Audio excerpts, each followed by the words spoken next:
శుద్ధీకరణ పేరు మీద సావుగొట్టం మన అధికారం కాదు. ఫీలరా నేను కూడా కోప్పడితే ఎట్లుంటుందో రేంజ్ మీ అందరికీ తెలుసు. దాదాపు టేస్ట్ చూసినోడే ఒకడు ఇద్దరు ఏదో ఒక సందర్భంలో. మరి మీకే ఆ తాకిడి తగిలితే పేతుల పిల్లకి ఎట్లుంటుంది?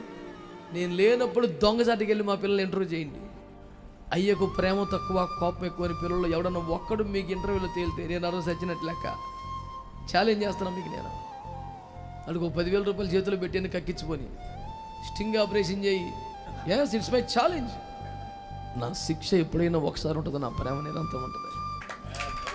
అక్కడ దాకా ఎందుకు జపనీయానికి చాలా కోపం అవ్వాయి అని వాళ్ళందరికీ మైకిచ్చి సాక్ష్యం చెప్పాను. వాడు సగం చెప్పే లోపలికి ఏడుపు రాకపోతే, దేవుని ప్రేమ కళ్ళు తిరగకపోతే నీళ్ళు కళ్ళల్లో నన్ను చిచ్చి అనొచ్చు. నువ్వు ఏసన్న గారు అంటేనే జ్ఞానం, సురేష్ గారు అంటేనే ప్రేమ, జఫని అంటేనే క్రమం అనే పేరు ఎందుకు వచ్చింది?